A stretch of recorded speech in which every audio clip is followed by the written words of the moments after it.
Hello, आप सभी का फॉर यू क्लास में स्वागत है, जहां हम पढ़ रहे हैं क्लास 12 के लिए केमिस्ट्री, जिसका लेक्चर नंबर 5 हो चुका था। उसके अंदर हमने पढ़ी थी प्रतिशत सांद्रताएं क्या होती हैं। ठीक है, और आज जो हम करने वाले हैं न्यूमेरिकल करेंगे जो आए हुए हैं एग्जाम में। ठीक है, 2022 का देखो कौन सा क्वेश्चन आया हुआ है। Na2CO3 के 0.2 मोलर विलियन में 500 मिलीलीटर के लिए आवश्यक मात्रा है।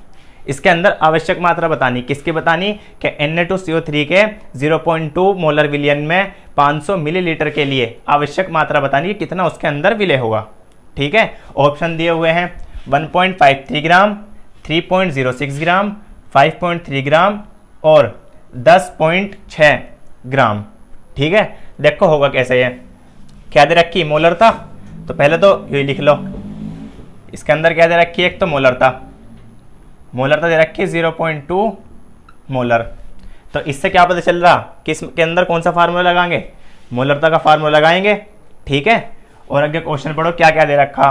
500 मिलीलीटर के लिए आवश्यक मात्रा, तो 500 मिलीलीटर क्या दे रखा, विलियन का आयतन। एक क्या दे रखा है इसके अंदर, विलियन का आयतन। विलियन का आयतन किस में दे रखा, ml में या मिलीलीटर में। तो इसको किस में बदलना पड़ेगा, लीटर में। लीटर में बदलने के लिए बताया था 1000 से भाग कर देंगे इसे, 500 बटे 1000, 5 दूनी 10, 1/2 लीटर आ गया। ठीक है, इसके बाद क्या है, हमें क्या चाहिए, अगर मोलरता का फार्मूला देखें तो मोलरता का फार्मूला क्या था, W/m/V। तो विलय का भार निकालना कितने ग्राम हमें जरूरत है, मतलब कितने ग्राम की उसकी आवश्यकता होगी। ठीक है, तो उसके अंदर W निकालना, मोलरता हमें पता, V निकाल लिया हमने 1/2 लीटर। किसकी जरूरत पड़ेगी, अणुभार की। तो Na2CO3 का अणुभार और निकाल लो, Na2CO3 का अणुभार। तो कैसे बता रखा, इनके क्या गिनने, परमाणु भार। सोडियम, तो सोडियम के लिए परमाणु भार, सोडियम को कैसे लिखा जाएगा, 11Na23। तो पल्ला वाला लेना इसके अंदर, तो 23 आ गया। प्लस कार्बन कैसे लिखा जाए, 6C12, तो इसका परमाणु भार कितना, 12 प्लस। और क्या है ऑक्सीजन 3, तो 3 से गुना, और ऑक्सीजन का 16। ठीक है, इनको जोड़ लो, 23 दूनी 46 प्लस कितने 12 प्लस 16 तिया 48। तो इन्हें जोड़े कितना आ गया, 48 और 12 60 और 46 106 आ गया। इस मोलम कितना आ गया, 106। बस मोलरता का फार्मूला लगाना इसके अंदर, लगा दो। मोलरता बराबर W/m/V। तो W निकालना ना हमें, कितना हमें आवश्यक मात्रा होगी उसकी। तो W बराबर कैपिटल M की मल्टीप्लाई में क्या जाएंगे, स्मॉल m इंटू V। तो W बराबर कैपिटल M, ये रहा 0.2 गुना स्मॉल m हमने अभी निकला 106 गुना आयतन 1/2 लीटर। तो 1/2 इसके गुना में आ जाएगा। देखो पॉइंट यहाँ 0 बढ़ेगी और 2 10 बार कटेगा, कितना आ गया 10.6, यानी 106/10 बराबर 10.6 ग्राम। कितना आ गया, 10.6 ग्राम। कहाँ है ऑप्शन में, ये रहा। तो इसका 4th ऑप्शन करेक्ट हो जाएगा। ठीक है, ऐसा होगा ये क्वेश्चन, नोट करो ऐसा। आगे और करते हैं क्वेश्चन। चलिए अगला क्वेश्चन पढ़ते हैं। देखिए क्वेश्चन नंबर 2 क्या दिया है, शुद्ध जल की मोलरता का मान है। ऑप्शन दे रखे 55.56, 50, 35 और 5.5। क्वेश्चन 2022 में ही आया हुआ है। ठीक है, देखो शुद्ध जल का पहले मतलब समझते हैं होता क्या है। शुद्ध जल वो होता है जब हम जब हम उसे गर्म करेंगे या उबालना शुरू कर देंगे, तो उसके अंदर जो जीवाणु है या फिर बैक्टीरिया हैं, वे जो है नष्ट होने शुरू हो जाते हैं, जिसकी वजह से जो जल रहता है वो शुद्ध जल के रूप में प्राप्त हो जाता है। उस जल को जो प्राप्त हुआ है, जब हम उबाल लेंगे उसके अंदर जो बैक्टीरिया खत्म हो जाएंगे, उस जल को कहा जाता है शुद्ध जल या फिर अशुद्ध जल। उस जल के अंदर, यानी जो शुद्ध जल बना हमारा, उसके अंदर क्या होता है, देखिए शुद्ध जल के अंदर जो 1 लीटर आयतन में ही विलय का 1 किलोग्राम यानी 1000 ग्राम उपस्थित रहता है। मतलब शुद्ध जल का अगर 1 लीटर आयतन है तो उसके अंदर जो विलय यानी पानी ही है, उसका 1 किलोग्राम यानी उसका 1000, 1 किलोग्राम को क्या लिख सकते हैं 1000 ग्राम उपस्थित रहता है। तो अब इसके क्या निकालनी, मोलरता। देखो मोलरता कैसे निकलेगी, मोलरता का फार्मूला क्या था W/m × V। तो एक तो क्या चाहिए विलय का भार, विलय का भार कितना 1 किलोग्राम या फिर 1000 ग्राम, क्योंकि हमने विलय के ग्राम को, विलय का जो भार लिया जाए वो किस में लिया जाए, ग्राम में लिया जाता है, ठीक है W। तो एक तो विलय, विलय का भार चाहिए, तो विलय का भार यानी स्मॉल w कितना 1000 ग्राम। और क्या चाहिए हमें अणुभार, तो विलय, विलय का अणुभार, विलय क्या है इसके अंदर पानी, तो पानी का अणुभार यानी H2O का अणुभार कितना होता है स्मॉल m बराबर 1H1 + 16 कितना आ गया 18, ठीक है। और क्या चाहिए विलयन का आयतन, विलयन का आयतन कितना रहता है इसके अंदर 1 लीटर, ठीक है। भार कितना 1000 ग्राम या फिर 1 किलोग्राम, हमें विलय का भार किस में चाहिए 1000 ग्राम के, ग्राम में चाहिए, तो 1 किलोग्राम किसके बराबर होगा 1000 ग्राम के। और क्या है विलयन का आयतन, विलयन का आयतन कितना, विलयन का आयतन यानी V कितना है 1 लीटर। बस मोलरता निकाल दो अब इसकी, मोलरता बराबर W/m × V। तो W का मान 1000 बटे स्मॉल m 18 गुना V, विलयन का आयतन कितना 1 लीटर। तो 18 को जब इससे भाग करेंगे 18 × 5 = 90, एक बच, फिर 18 × 5 = 90 और पॉइंट लगाएंगे, फिर कितनी बार चलेगा, फिर 5 बार चलेगा, 18 × 5 = 90, ऐसे चलता रहेगा। तो 55.56 कितना आ गया 55.56, यार फर्स्ट ऑप्शन इसका करेक्ट होगा, ठीक है। इस तरीके से निकलेगी शुद्ध जल की मोलरता या फिर अशुद्ध जल की मोलरता। इसको भी कह देते हैं कभी इस नाम से आ जाए एग्जाम में कि अशुद्ध जल की मोलरता क्या होती है। तो कितनी होती है उसकी मोलरता 55.56, कैसे निकलेगी ऐसे, ठीक है। इसे नोट करो, इतने और आगे क्वेश्चन देखते हैं। चलिए क्वेश्चन 3 पढ़ते हैं। पढ़ो क्वेश्चन क्या है, इस स्पिरिट के नमूने में एथेनॉल 90% W/W है, एथेनॉल का मोल प्रभाज होगा। इन ये ऑप्शन 4 दे रखे, इसमें से बताना कि एथेनॉल का मोल प्रभाज कितना होगा, ठीक है। तो एथेनॉल का मोल प्रभाज कुछ भी मान लो, मतलब x1 मान लो या फिर x2, मतलब होना चाहिए अगर हमने मान लो इसका मोल प्रभाज x2 मानना, तो जिसका मोल प्रभाज निकालना उसके मोल ऊपर रखने। मोल प्रभाज का मतलब ये तो बताया था कि उसके मोल ऊपर बटे विलयन के कुल मोल, यानी विलय और विलायक के कुल मोल। मोल प्रभाज का मतलब ये तो था। तो अगर हमें एथेनॉल का मोल प्रभाज निकालना, मान लो से x2 मान लो, N2/N1 + N2, तो पहले क्या निकालना पड़ेगा एथेनॉल के मोल निकालने पड़ेंगे और उसके अंदर जो भी दूसरा घटक होगा उसके मोल निकालने पड़ेंगे, और एथेनॉल के मोल उसको जोड़ के भाग करके मोल प्रभाज निकाल लेंगे, ठीक है।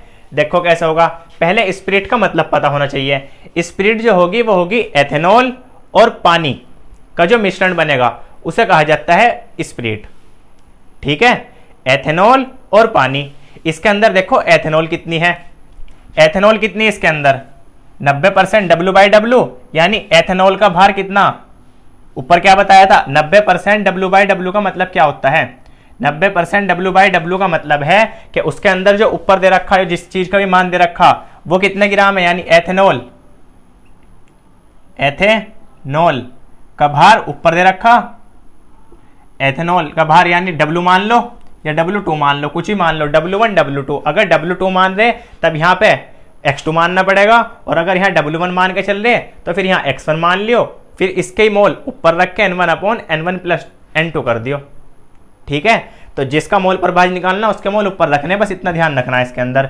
तो एथेनॉल का भार कितना आया, कितना दे रखा 90% बताया था, ऊपर तो उसका खुद का भार दिया होगा कितना 90 ग्राम।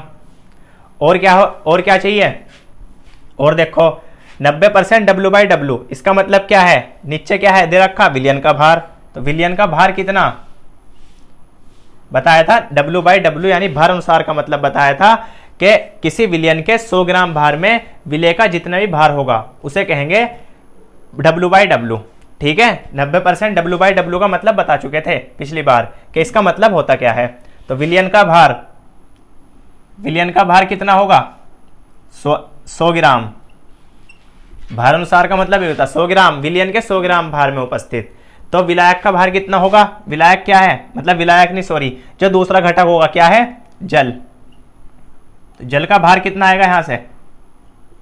जल का भार इसे क्या मान लो? W1, या तो इसे W1 मान लो, किसी को भी मान सकते हैं, बस मोल का फर्क, मोल नहीं बदलने चाहिए, ऊपर मोल उसके रखने जिसका भी निकाल ले मोल पर भार।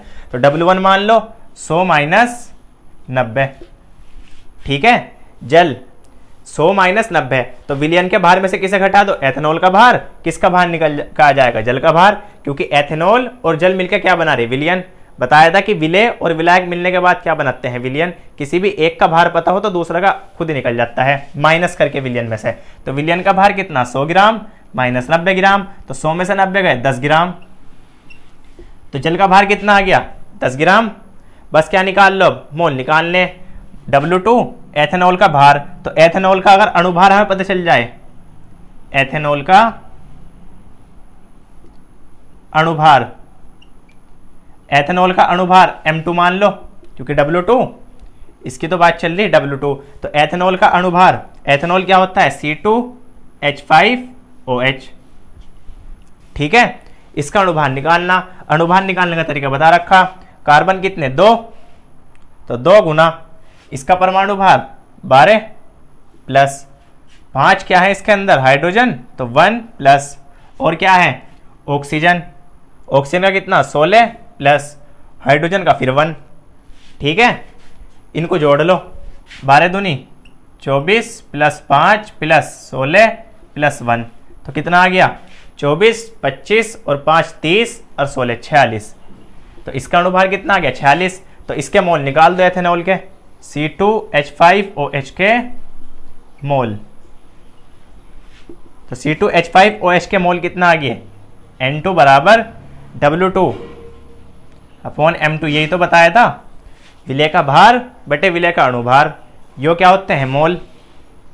तो W2 ये रहा 90 ग्राम बटे M2 46, तो 2 से काट लो 45, इसे 23 बार, तो 45 बटे 23। जब इसको भाग करोगे तब आएगा 1.95, भाग करके देख लियो, इसका कितना आएगा? 1.95, ठीक है। अब क्या निकाल देंगे? जल का भार पता, जल का अणुभार निकाल लो। जल का अणुभार M1 W1 मान रखा, तो कितना आ गया? 18। तो M1 बराबर 18, तो जल के मोल निकाल लो। जल के मोल यानी N1 बराबर कितना आ जाएगा? जल का भार कितना निकाल रखा? 10 बटे 18 यानी 5 बटे 9।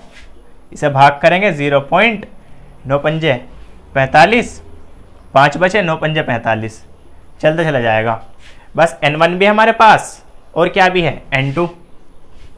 N1 भी है, N2 भी है। हमें क्या, हमने एथेनॉल का मोल प्रभाज कितना बना शुरू में? N2 X2 सॉरी, तो इसके मोल रखने ऊपर बटे विलयन के मोल करने, ठीक है। इतना नोट करो। देखो आगे, तो N2 हमारे पास कितना है? N1 सॉरी 0.555, और N1 कितना आया? N1 आया था 1.95, तो N1 कितना आया? 1.95 सॉरी N2 आया था वो, और N1 कितना आया? 0.55, ठीक है ना।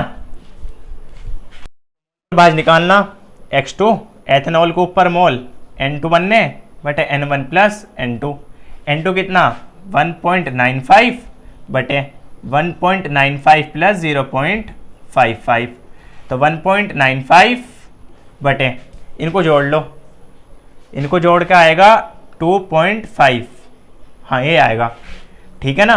तो X2 बराबर 1.95 अपॉन, जब इसको भाग करेंगे यहाँ से पॉइंट हटाएंगे, एक पॉइंट हो तो ये पॉइंट इधर आ जाएगा, क्योंकि एक पॉइंट कटेगा ना, तो 19.5 बटे 25, भाग कर लो इसे, 5 पंजे 25, 5 तिया 15, कितने बाई 4, 5 निम 45, 5 निम, तो 3.9 बटे 5, इसे भाग कर लो, जितने भी आएगा वही आंसर होगा। तो 5 से कितनी बार कटेगा, 3 में तो चलने का नहीं, तो 0.5 सत्ते 35, 4 बचे, फिर कितनी बार चलेगा, 5 अट्ठे 40, 0.78 किसका रहा, देखो 0.779 को लिख सकते हैं ऐसा, तो 0.78 को क्या लिख लेंगे, 0.779। तो इसका आंसर कौन सा होगा, पहला सही आंसर होगा इसका। ठीक है, तो ये क्वेश्चन इस तरीके से होगा, इसे नोट करो। चलिए क्वेश्चन नंबर 4 पढ़ते हैं। ये भी 2022 में आया हुआ 347 GI सेट में आया हुआ है क्वेश्चन। क्या है क्वेश्चन, 450 ml विलियन में 90 ग्राम NaOH घुला है। विलियन की मोलरता मोल लीटर इनवर्स या फिर मोल प्रति लीटर में है, क्या होगी वो बतानी। कि 450 ml विलियन में 9 ग्राम NaOH घुला है, विलियन की मोलरता मोल लीटर इनवर्स में है। मोलरता का मात्रक ये है। ठीक है, निकालनी 450 ml विलियन, तो क्या दे रखा, विलियन का आयतन। सॉल्यूशन देखो इसका, विलियन का आयतन दे रखा, तो विलियन का आयतन, विलियन का आयतन V कितना दे रखा, 450 ml बराबर ml को लीटर में बदलने के लिए 1000 से भाग करना पड़ेगा, 450 बटे 1000, 0 45 बटे 100, 5 निम 45, 5 दूनी 10 और 0, 9 बटे 20 कितना आ गया, लीटर आ गया। ठीक है, क्लियर है। आगे देखो 9 ग्राम NaOH घुला है, तो विलय का भार, यानी विलय क्या है हमारे पास, NaOH, तो NaOH का क्या दे रखा, NaOH का भार किससे दिखा मैं, W से, कितना दे रखा, 9 ग्राम। ठीक है, और देखो विलियन की मोलरता निकालनी, तो मोलरता निकालने के लिए वही W/m × V, W भी हमने निकाल लिया, V भी क्या निकालना, अणुभार, विलय का अणुभार यानी NaOH का अणुभार, NaOH का अणुभार यानी स्मॉल m बराबर 23 प्लस ऑक्सीजन 16 प्लस 1 प्लस 1, 24 और 16 40, 23 और 1 24 और 16 40। क्या निकालनी, मोलरता निकालनी अब तो बस, तो मोलरता बराबर W/m × V, W कितना, 9 ग्राम बटे स्मॉल m ये रहा 40 गुना V हमने निकाला था अभी 9 बटे 20 लीटर, तो 9 बटे 20, 9 से 9 खत्म, 0 से 0, 2 दूनी 4, 1 बटे 2, तो 1 बटे 2 का मतलब 0.5 मोल पर लीटर, मोल पर लीटर या फिर मोल लीटर इनवर्स 0.5। कौन सा आंसर सही है, ऑप्शन 2 इसका सही आंसर होगा। ठीक है, क्वेश्चन इस तरीके से होगा और क्वेश्चन आगे करेंगे, इतना नोट करो पहले। चलिए क्वेश्चन नंबर 5 पढ़ते हैं। देखिए क्वेश्चन नंबर 5 क्या है, पहले तो 2022 में दिया हुआ है 347 GJ सेट के अंदर, शायद क्वेश्चन नंबर 5 का के है, उसके अंदर क्वेश्चन नंबर 5 का के, उसके अंदर दे रखा कि मोल प्रभाज क्या होता है और उसके बाद ही न्यूमेरिकल दे रखा। न्यूमेरिकल पढ़ो क्या होगा, मोल प्रभाज तो मैंने करा रखा उसके अंदर। ठीक है ना, तो यूरिया का 1 विलियन भार अनुसार 6% है, ये 6% भार अनुसार है। विलियन में यूरिया तथा जल का मोल प्रभाज ज्ञात कीजिए। यूरिया का भी मोल प्रभाज निकालना और जल का भी मोल प्रभाज निकालना। ठीक है, तो यूरिया का विलियन 6% भार अनुसार दे रखा, पहले इसका मतलब लिख लेंगे। तो 6% भार अनुसार मतलब W/W तो है भार अनुसार का मतलब, 6% भार अनुसार यूरिया दे रखा NH2CONH2। यूरिया का फार्मूला क्या है, NH2CONH2। इसका मतलब क्या है, इसका मतलब है कि विलियन के 100 ग्राम भार में, विलियन का कितना भार हो अगर 100 ग्राम, तो उसके अंदर 6 ग्राम क्या है, यूरिया, क्योंकि भार अनुसार की बात चल रही है। ठीक है ना, बताया था भार अनुसार के अंदर विलय का भार दिया होगा, जो भी दिया होगा वो भी विलियन के 100 ग्राम भार में। ठीक है, तो इसका मतलब क्या है, इसका मतलब है यानी इसका अर्थ है कि विलियन के 100 ग्राम भार में विलय, विलय यानी क्या है, यूरिया, यूरिया के विलय यानी यूरिया के कितने, 6 ग्राम, 6 ग्राम भार उपस्थित है, उपस्थित है। अगर भार अनुसार, भार और आयतन अनुसार, भार आयतन अनुसार समझ नहीं आ रहा तो उसको वीडियो में, पिछली वीडियो में जाके देखो, लेक्चर 5 में है वो, उसका लिंक डिस्क्रिप्शन में दिया हुआ है, वहां जाके देख सकते हैं कि भार अनुसार होता क्या है। ठीक है, तो ये मतलब होगा इसका। तो विलय का भार, सबसे पहले क्या चाहिए, अगर विलयन में यूरिया और जल का मोल प्रभाज निकालना तो एक को क्या मान लेंगे, x1, जैसे यूरिया के मोल प्रभाज को क्या मान लेंगे, x1, और जल के मोल प्रभाज को क्या मान लेंगे, x2। तो अगर हमें x1 चाहिए तो क्या चाहिए, इसके मोल चाहिए होंगे N1/N1 + N2 करके निकाल देंगे। और अगर जल का मोल प्रभाज निकालना यानी x2 बराबर इसके मोल चाहिए होंगे और N1 + N2 करना पड़ेगा। ये तो बताया था मोल प्रभाज, किसी विलयन में उपस्थित घटक का मोल प्रभाज, उस घटक के अपने मोल और विलयन में कुल मोल के अनुपात को क्या कहते हैं, मोल प्रभाज।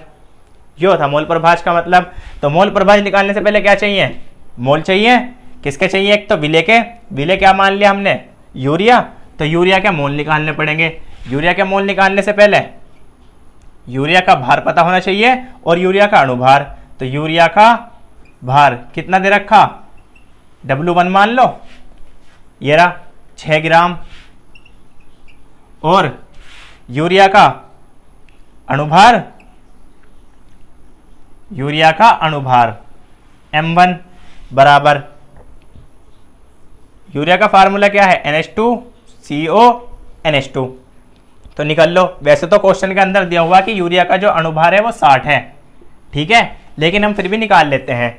कैसे निकलेगा, इसका परमाणु भार 7N, इसको कैसे लिखेंगे, 7N 14। तो परमाणु भार चाहिए हमें 14 प्लस हाइड्रोजन कितने, 2 × 1 प्लस कार्बन 12 और ऑक्सीजन का अणुभार 16, सॉरी परमाणु भार, और नाइट्रोजन का फिर 14, फिर 2 है प्लस 2, तो बराबर 14 15 16, 2 कम 2 होगा 16, और 16 यहाँ से आएंगे, 16 दूनी 32, 16 ते 48, 16 जुड़ेंगे 48 प्लस 12 बराबर कितना आ गया, 60।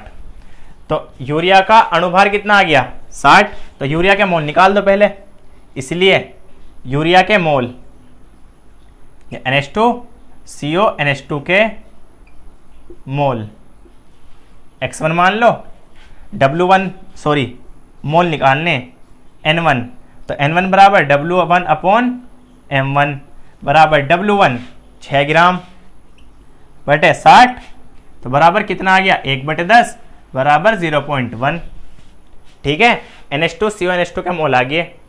अब क्या निकालना, अब निकालना जल का, जल के मोल चाहिए होंगे। तो जल का भार, जल का भार कितना होगा, जल मतलब विलायक, तो विलायक का भार कैसे निकलेगा, विलयन का भार है हमारे पास 100 ग्राम और विलय का भार है 6 ग्राम, तो विलायक का भार कितना आ जाएगा, 100 - 6, क्योंकि विलायक का भार निकालने के लिए विलयन का भार में से किसे घटा देंगे, विलय का भार को। तो विलायक का भार किससे मान लो, W2 से, बराबर विलयन का भार 100 माइनस किसका करेंगे, विलय का 6, तो 100 - 6 94, इसका भार कितना आ गया, 94 ग्राम। और देखो तो विलायक का, विलायक मतलब क्या है, इसके अंदर पानी यानी जल है ना, तो H2O का अणुभार, H2O का अणुभार, H2O का अणुभार कितना होता है, 18। बस H2O के मोल निकाल दो अब, तो H2O के मोल, H2O के मोल कितने होंगे, N2 बराबर W2/M2, तो W2 ये रहा 94, किससे भाग देंगे, M2 से। M2 कितना, M2 ये रहा अणुभार भी निकल रहा था, M2 बराबर कितना, 18, तो 94/18, ठीक है ना। इसे भाग करेंगे, 2 × 18, 2 × 4 8, 2 × 7 14, 9 को फिर 47 से भाग दो, सॉरी 9 पंजे 45, 2 बचे, तो 2 बचेंगे तो 20, पॉइंट लगाना पड़ेगा, 9 दूनी 18, 9 दूनी 18, ऐसे चलता रहेगा। तो N2 भी हमारे पास आ गया और N1 भी आ गया। बस मोल पर भाज निकालना, इतना नोट करो, आगे चलेंगे। तो हमारे पास क्या आ गया, मोल। N1 कितना है 0.1, N2 कितना है 5.22, ठीक है ना। बस क्या निकालना अब इसके अंदर, मोल पर भाज। तो इसलिए यूरिया का मोल पर भाज कितना होगा, X1 बराबर, तो यूरिया के मोल यानी N1 बन रहे उन्हें, और विलियन के अंदर कुल मोल N1 upon N1 plus N2 आ गया। तो यूरिया का मोल पर भाज, तो N1 0.1 बटे N1 0.1 प्लस N2 5.22, ठीक है।